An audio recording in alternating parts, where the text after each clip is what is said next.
circuit de équivalent de Thevenin et de Norton. C'est très utilisé en électronique. Supposons qu'on a un circuit composé de plusieurs récepteurs de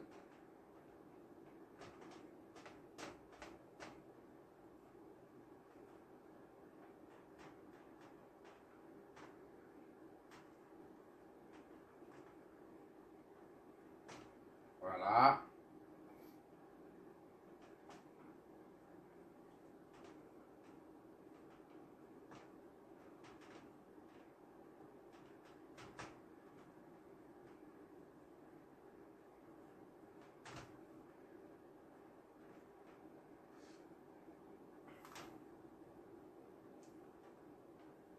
Voilà.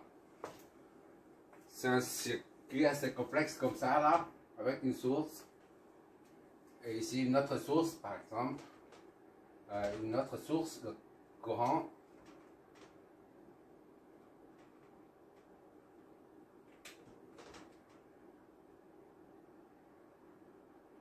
Voilà. Je vérifie le cadrage.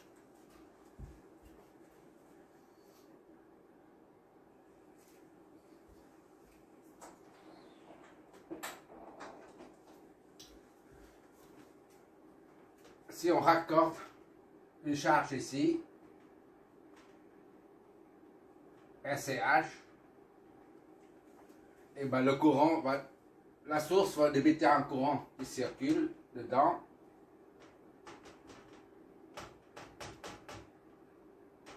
I3, I4, voilà. Et tous les autres courants. Imaginons que la résistance de charge est égale à 1 ohm, un CH est égal à 1 ohm seulement. Et que le courant débité, que le courant I4 qui arrive, qui traverse la charge, sera 1 ampère par exemple. D'accord? Et maintenant, ça on dit de borne de raccord. Si on enlève cette charge RCH de 1 ohm, on remplace par une autre de 7 ohms, par exemple. Dans ce cas, le courant I4 ne sera plus le même. Son intensité change. Disons, I4 est égal à 0,2 ampères, par exemple.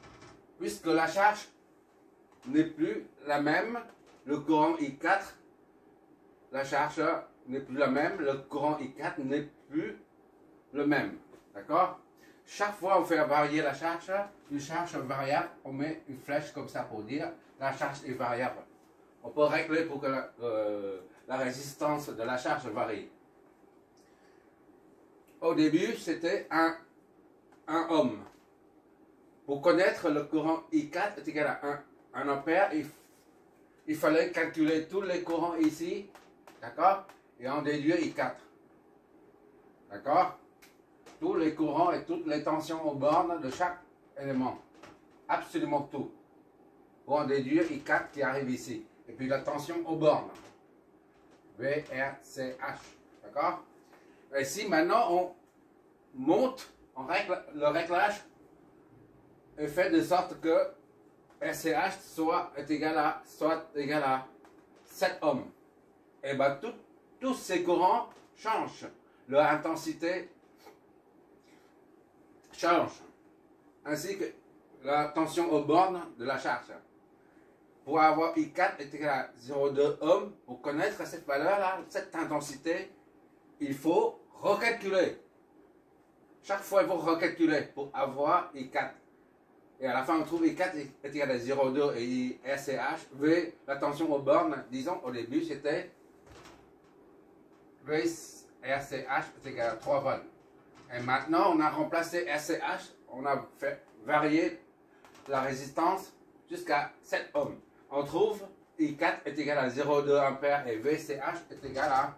On calcule et on trouve VCH VR, CH est égal à 2 volts, par exemple. On n'en sait rien. Bon. Hop. Ceci pour dire que chaque fois la charge varie, tous les courants et toutes les tensions du circuit varient en conséquence. D'accord? Pour éviter de reprendre les calculs, chaque fois on fait varier la résistance de charge. Et ben on va le reprendre pour éviter de refaire les calculs des courants et des tensions. Chaque fois on fait varier la résistance de charge, on remplace ce circuit là, les résistances et des sources de tension par un circuit qui est appelé le circuit équivalent de Thevenin. Ce circuit est une source de tension A et B. On remet ici A et B. Voilà. Là, c'est plus sur une seule source. Les deux sources, le courant disparaissent pour laisser la place à une seule source de tension, qui est la tension équivalente de Thevenin. D'accord? VTH, TH comme Thevenin. Ici, c'est la résistance de Thevenin. RTH comme résistance de Thevenin. D'accord? Tous le circuit, tous les éléments situés en amont de A et B se retrouvent ici. C'est remplacé par ce circuit. D'accord? Les sources seront remplacées par ça. Les sources et les tensions sont remplacées par ça. Et toutes les résistances, y compris de ce côté ou de ce côté, sont remplacées par RTH. D'accord? Une fois on a le circuit équivalent à de ce côté-là, et ben on raccorde la charge H. CH. Ici, on remet SCH. Maintenant, si on refait la même opération qu'en haut, si on fait varier la résistance pour que ça devienne 1 ohm, le courant I4 là, disons maintenant c'est I, d'accord? I4, voilà. On a un circuit réduit très simple à calculer. On n'a pas à calculer chaque fois tous les courants. Si on utilise le circuit d'origine, le circuit initial, il faut recalculer tous les courants et en déduire I4. Par contre, si on utilise le circuit équivalent de Thevenin, on calcule juste ce courant I4. Il n'y a pas d'autre courant à calculer, il n'y a pas d'autre tension. Et RCH se trouve à ce niveau. VRCH, d'accord? Là, on a 1, 2, 3, 4, 5, 6, 7, 8 résistances seulement. Imaginez, on a un circuit de 30 résistances avec les bobines, tout ça. La bobine d'inductance est de 5 sources. 2 sources de tension indépendantes, puis 2 sources de courant indépendants, puis une source de tension dépendante. Tout ça complique le circuit. Et ben, chaque fois, il faut recalculer les courants et les tensions. Avec 20 éléments résistifs du circuit, il faut recalculer 20 fois. Ici, on calcule une seule fois. C'est ça l'intérêt du circuit équivalent de Thevenin. D'accord? Et comment on va calculer tout ça? Imaginons qu'il y a aussi une source de tension dépendante. Voilà. Peu importe le nombre de sources de tension ou de courant, peu importe le nombre d'éléments dans le circuit, l'ensemble du circuit situé en amont de AB peut être remplacé par ce circuit-là, équivalent de Thevenin aux bornes AB. D'accord? On va montrer comment faire pour réduire ça à ça. D'accord? Comment faire pour ramener ce circuit, transformer ce circuit-là en un circuit très réduit. D'accord? Là, c'est un exemple. D'accord? On va faire cet exemple. Oui, j'ai oublié un truc. Soit on ramène à un circuit équivalent de Temna. Ça, c'est Temna. D'accord? On peut aussi ramener l'ensemble à un circuit équivalent de Norton. Norton, c'est un circuit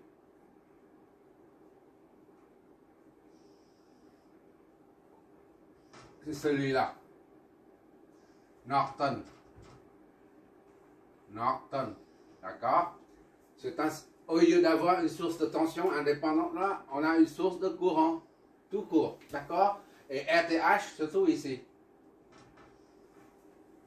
D'accord?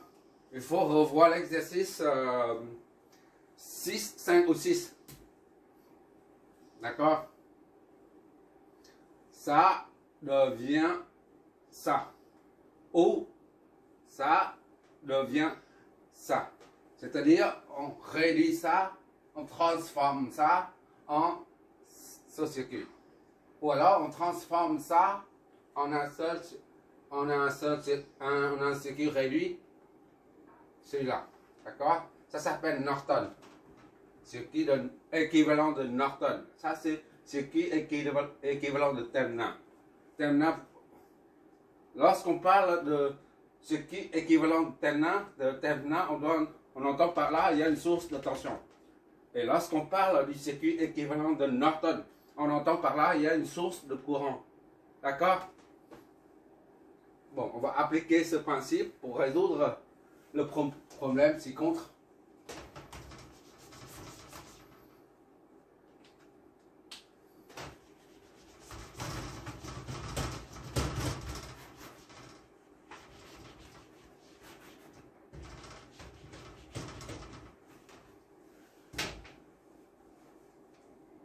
Voilà. On va trouver le circuit équivalent de Temna qui remplace tout ça là. Les deux éléments récepteurs et une source de tension. On remplace ça là, tout ce qui se trouve à ce côté des deux points de connexion AB, 1, 1, 2, par un circuit équivalent de Temna. Et pour ça, si on a une source de tension, on a dit le court-circuit équivalent de Temna est composé d'une source de tension plus une résistance. D'accord? Source équivalente de Temna. VTH et RTH ici. Résistance équivalente de Temna. RTH. Il faut avoir ces deux éléments, la valeur de ces deux éléments. Donc on calcule ça, puis ça. Comment on calcule ça? La résistance équivalente de Temna.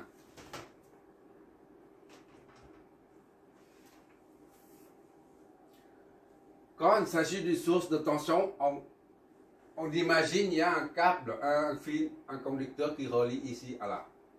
C'est-à-dire, quand il s'agit d'un conducteur, il n'y a pas de résistance. D'accord? Un fil conducteur, il n'y a pas de résistance. Comme on a dit, une source de tension, il y a une certaine résistance. D'accord?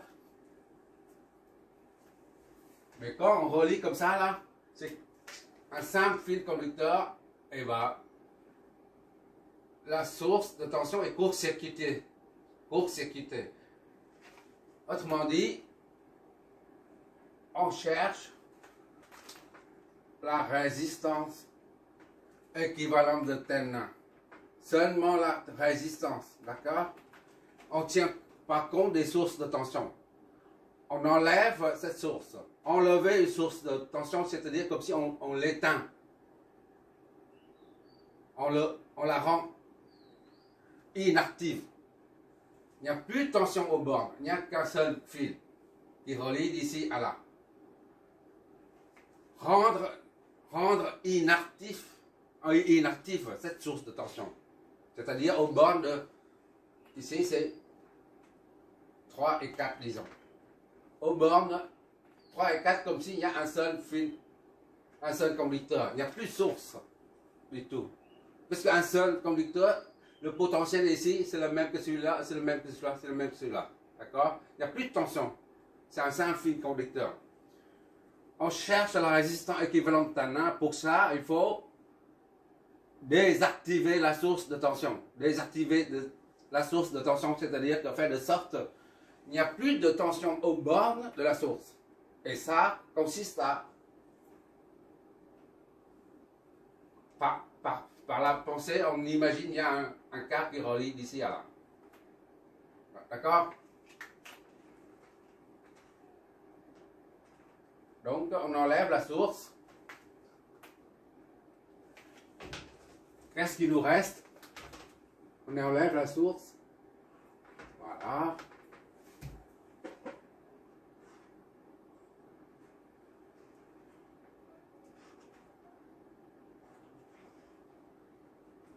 On dit on court-circuit la source de tension. Puisqu'on relie d'ici à là. Par un seul fil conducteur. Voilà. On enlève, on désactive la source de tension. On l'éteint. D'accord? On éteint la source de tension.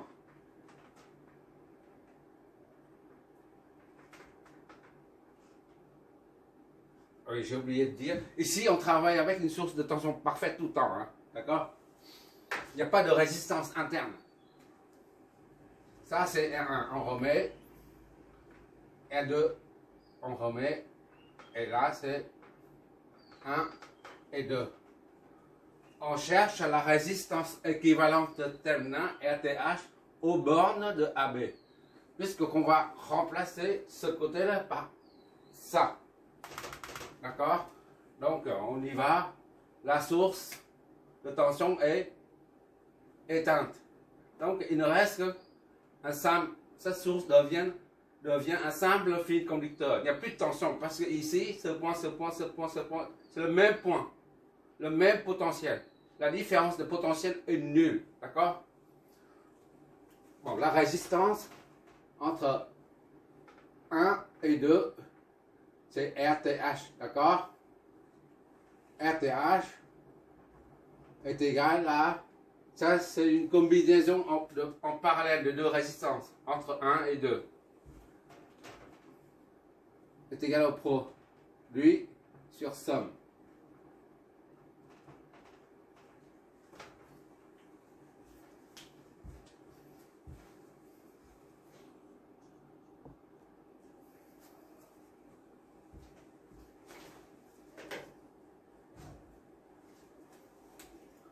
Ça, c'est une formule, hein, juste une formule. Concernant les deux, la somme des deux résistances branchées en parallèle, entre 1 et 2. La résistance équivalente entre 1 et 2 est R1 c'est 10 fois R2 c'est 40 divisé par R1 plus R2. 10 plus 40. D'accord? 400 divisé par 50. D'accord? RTH, la résistance équivalente de terminal est 8 ohms. C'est ça qui est égal à 8 ohms. D'accord, on met 8 ohms. Voilà. Et pour la tension aux bornes 1, 2. Maintenant, c'est le calcul de tension de terminal, VTH.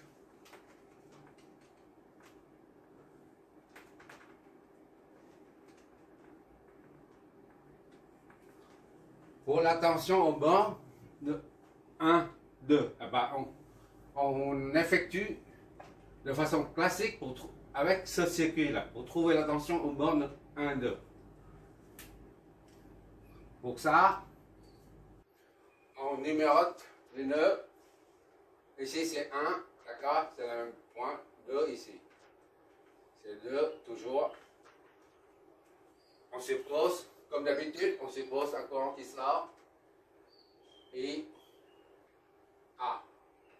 I, A. D'accord? Ici, il n'y a pas de charge. I, A. Voilà. Et il retourne ici. I, A. D'accord? Maintenant, on va chercher cette tension-là.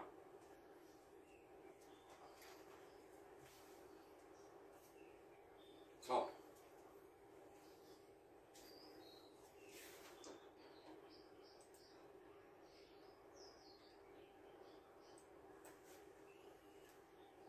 On utilise le pont.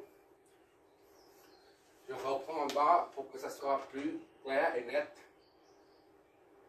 On ne va pas mettre tout dans le même sac. Bon.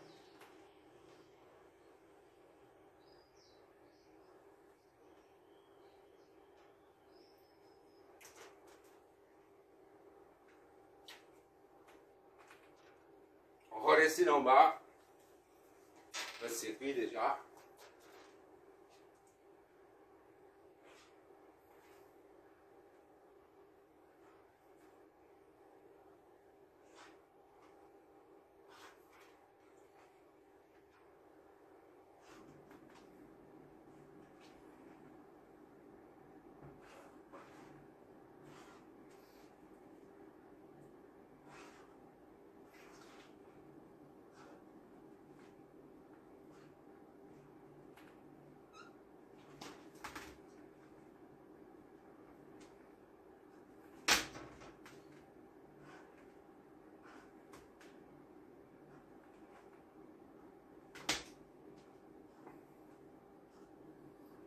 Un, deux, voilà.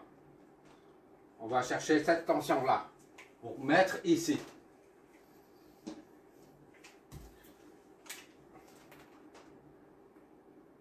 Plus, moins. VA est égal à 20 volts, d'accord? R1 est égal à 10 ohms. R2 est égal à 40 ohms. Bon. IA sort ici, là. IA vient ici, et IA descend ici. D'accord? On utilise pour trouver ça. Ça.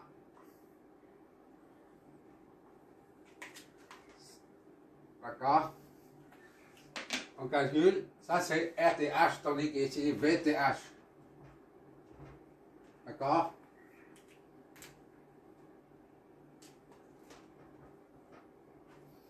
RTH est égal à combien? Voilà, on a trouvé. RTH, maintenant VTH.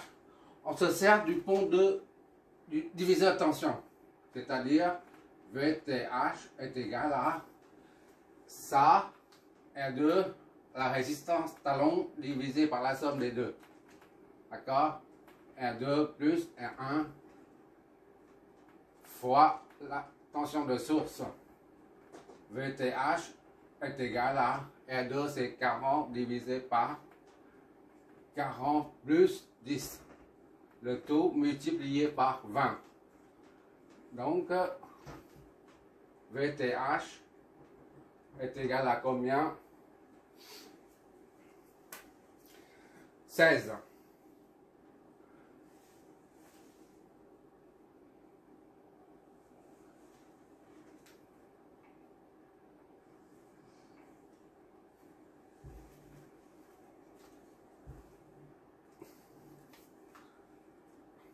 On voit toujours.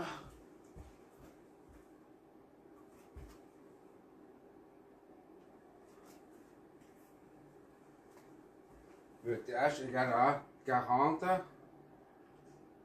divisé par 40 plus 10 fois 20. Ça fait 16. 16 volts. D'accord?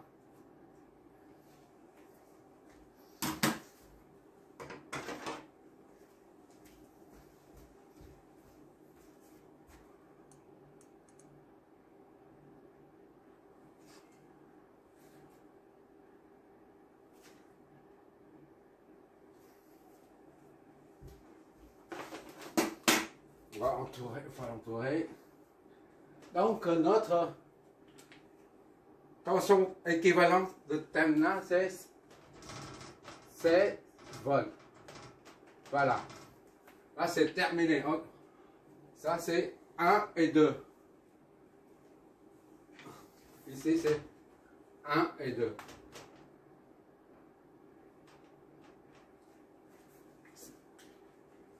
Tout ça, là, de ce côté, est remplacé à présent par une résistance équivalente et une source de tension équivalente. On voit ici, c'est pas la même chose. Ici, c'est 20. Ici, c'est 16. D'accord? Cette tension, on la met ici. D'accord? Ce n'est pas, bien qu'on a calculé aux bornes 1, 2, mais on la met ici, puisque là, le circuit là n'est pas encore raccordé à la charge. D'accord? Comme dans l'exercice 7. Revois l'exercice 7 concernant la batterie de voiture de 12 volts. D'accord? Ici, c'est 16 volts, pas là. D'accord? Et comment faire pour savoir que c'est RTH, la résistance équivalente est 8 volts? Eh bien, 8 volts, mais 8 ohms, mais pas 5 ohms. Ou encore, comment faire pour savoir que c'est VTH est 16 volts? 16, mais pas 20 volts. Ah, ça c'est juste une question. Eh bien, il y a une méthode pour contrôler ça, contrôler ce résultat. D'accord? Il suffit de injecter dedans. Le circuit il est comme ça. Là.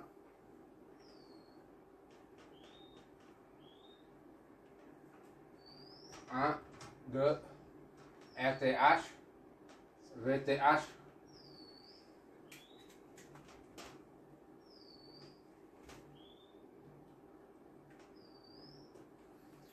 Il suffit de mettre une résistance d'une valeur quelconque, disons RB est à 1 ohm. Pour simplifier le calcul, on prend l'unité, d'accord, reliée à une source externe, d'accord. Cette source externe, c'est V, disons VB est égal à 1 volt aussi. Pour simplifier, on peut mettre 25 volts, ici c'est 14 ohms, hein, mais pour simplifier la vérification, on se sert de l'unité. 1 volt ici, 1 ohm ici. D'accord?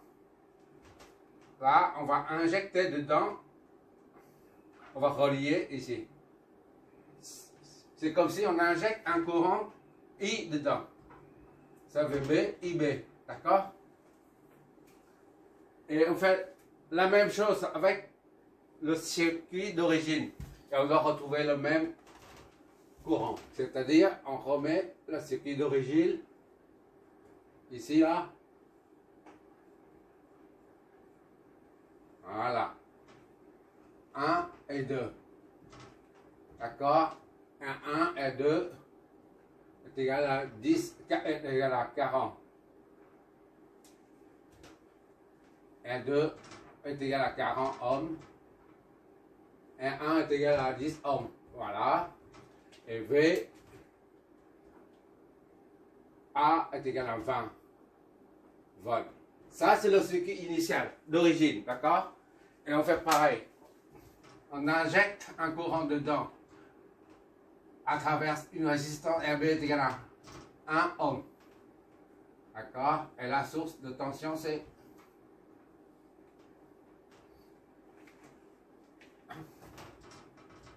VB est égal à 1 volt. D'accord?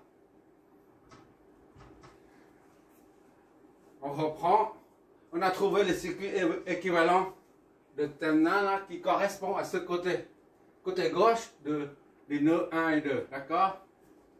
Et ce circuit, c'est ça.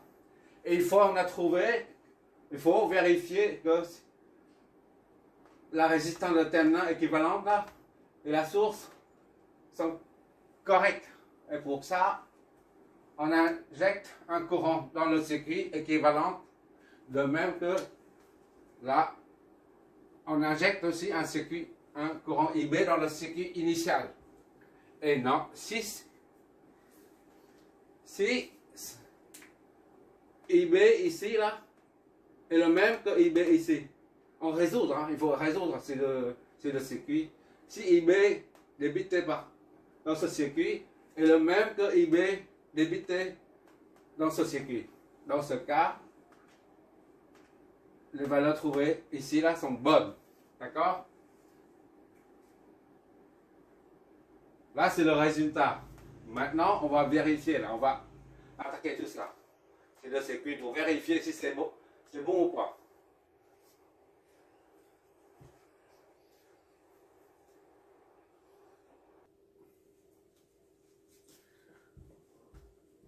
Là, j'ai reproduit ce circuit là, ici. On va vérifier tout ça là via deux circuits. Ça, je remets ici. On vérifie d'abord, premièrement, à travers le circuit de terminal. Et on doit trouver IB. Et après, on fait la même chose, la vérification avec le circuit d'origine. Celle-là, là, on fera après, d'accord? Bon, je fais ça.